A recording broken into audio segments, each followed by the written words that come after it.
The real measure of how rich we are is what we would still have if we lost all our money. John Henry Jowett. We've all heard stories about people finding immense wealth, with outcomes ranging from tragedy to triumph. There's Annie, the struggling orphan whose charm brought her a life of privilege. Cinderella, the mistreated servant who found wealth through resilience and character. Then there's King Midas, whose greed for wealth left him alone and poor. But why do we read these stories? Why are we so interested in these characters, even when we know they can't help themselves? What do we really want? The truth is, we all want to be rich and make money, and fast. We read these stories to imitate or avoid the behaviors of the characters.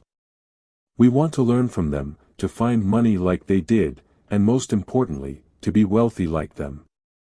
We've grown up believing that wealth can provide a unique kind of freedom, something no other possession can offer. Freedom from relying on others. Freedom to use our time as we wish. Freedom to do what we want. Yet, wealth is more than just financial freedom. Being wealthy means more than having a lot of money. Wealth is the wisdom to make smart decisions about our desires. Wealth is well-being and contentment with our situation. Wealth is gratitude, safety, comfort, and much more. To truly gain wealth, we need to understand everything that comes with it and be in tune with what we really want. Asking questions like, how can I make money fast, or how can I get rich, isn't enough. We need to dig deeper. Look beyond the money and reflect on ourselves. Is it the money we want, or the peace of mind that comes with it? Is it fame we desire, or the independence that follows? The Stoics had a unique way of approaching questions about wealth, but it's something each of us needs to discover for ourselves. This post aims to explore some of those questions and guide you on applying ancient Stoic concepts of wealth to your life, regardless of your financial situation. How did the Stoics view wealth? To accept it without arrogance, to let it go with indifference. Heraclitus. The Stoics, like many ancient philosophers, were wealthy individuals in every sense. Seneca amassed significant wealth in his service to Nero, and Marcus Aurelius came from one of Rome's wealthiest families before becoming emperor. While they had considerable wealth, the Stoics didn't embrace a wasteful lifestyle. Epictetus, for example, emphasized detachment from material possessions. On the other hand, Seneca, though often indulgent, maintained a certain level of neutrality towards wealth, owning 300 ivory tables for entertainment. The Stoics aimed for indifference regarding wealth. They didn't let money and possessions dominate their lives. In Meditations, Marcus Aurelius spoke about the temptations of wealth and how our relationship with money and status evolves over time. Anything at all, the applause of the crowd, high office, wealth, or self-indulgence. All of them might seem to be compatible with it, for a while. But suddenly they control us and sweep us away. While many see wealth as possessing anything imaginable, a luxury sports car, a $10 million mansion, or even the ability to go to space, the Stoics viewed this desire as crippling and enslaving. To them, excessive wants and ambition became obstacles, turning individuals into slaves to their desires. The Stoics were not just materially wealthy, they were figuratively wealthy too. They understood the value of things, knew when to desire, and grasped how to want. True wealth for them wasn't just physical possessions but the perspective, mindset, temperance, and self-control they maintained. That's the lesson we can all learn from, what real wealth truly means. 3 Stoic practices for a wealthier lifestyle. 1. Practice frugality ***. Until we have begun to go without them, we fail to realize how unnecessary many things are. Seneca. In our modern, consumer-driven society, many see wealth as the ability to buy whatever they desire without consequences. The Stoics, even though some were wealthy, didn't share this view. They believed that more money often meant more problems.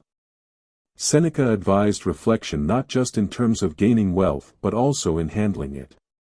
The Stoics stressed the importance of separating from material possessions, cautioning that excessive attachment could lead to a loss of control and hinder self-sufficiency. Living apart from belongings and seeing them for what they truly were was key. In a famous passage from Meditations, Marcus Aurelius emphasized the value of perspective. Like seeing roasted meat and other dishes in front of you and suddenly realizing, this is a dead fish, a dead bird, a dead pig, or that this noble vintage is grape juice, and the purple robes are sheep wool dyed with shellfish blood. This perspective, seeing possessions for what they are, beyond societal value, allowed the Stoics to focus on what was essential for their livelihood rather than what they desired. They became self-sufficient, owning only what they deemed necessary, leading simple and frugal lives. An example is Epictetus, who owned an expensive iron lamp. When it was stolen, his most prized possession gone in an instant, he didn't replace it with a similar one. The very next day, he bought a lamp made of clay, demonstrating that a person only loses what they possess. Being frugal for faster wealth growth. By being frugal with our spending, we can accelerate the building of generational wealth compared to lavish spending. This approach allows us to allocate money more effectively, enhance our security, and achieve financial freedom. It offers a different perspective on material belongings and the possibilities wealth can provide. Focusing on essentials over desires, buying what we need rather than what we want, helps our wealth grow simply. When we embrace frugality, we simplify our lives, and our wealth grows effortlessly. Knowing what enough is. If you don't regard what you have as enough, you will never be happy even if you rule the entire world. Seneca. The fundamental Stoic principle of wealth management revolves around the concept of enough, being content with what we possess. Understanding what is enough for us individually, irrespective of others, is crucial. The Stoics considered relentless ambition a form of slavery. Constantly yearning for more means we are never satisfied, becoming slaves to our desires with no end in sight. Knowing what enough is entails being okay with our current situation, no matter how challenging. It means being grateful for what we have, regardless of how it compares to others. It's not about skimping on spending just to demonstrate having enough. It's about gratitude and contentment. Accepting what we have as enough is a form of wealth in itself. Treating everything we possess as sufficient makes any additional gain a bonus. Wealth becomes a natural byproduct. In a daily Stoic podcast, poker host Molly Bloom shared an experience in a room with billionaires and celebrities. Despite their material wealth, she didn't envy them. They were on a hedonic treadmill, constantly wanting more. Bloom wouldn't trade places with them, emphasizing the importance of understanding one's values, setting limitations, and defining what enough means personally. Avoid the metaphorical treadmill, comprehend your values, identify your true desires, set boundaries, and find contentment in what is enough for you. Only then can you become truly wealthy. Don't obsess over wealth. For the wise man regards wealth as a slave, the fool as a master. Seneca.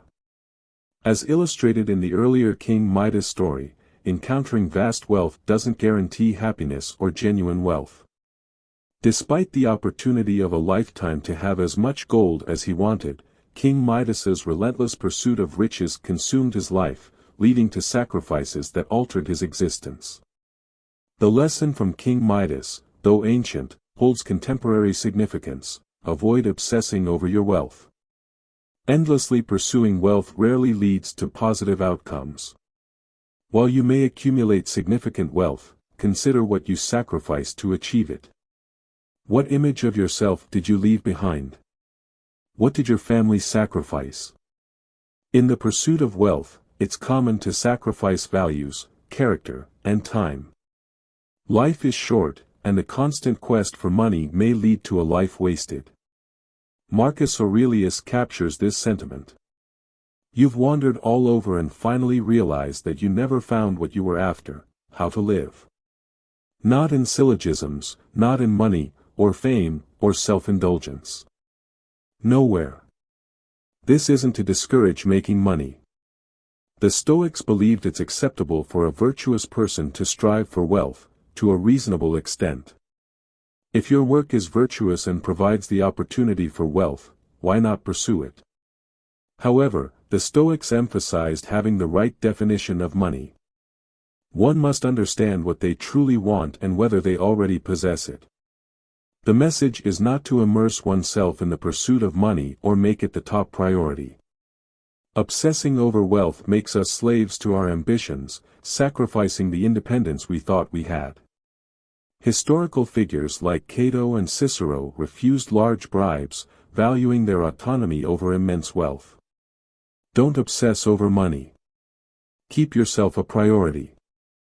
Prioritize your values. Focus on what truly matters to you, and if you do, wealth will come naturally.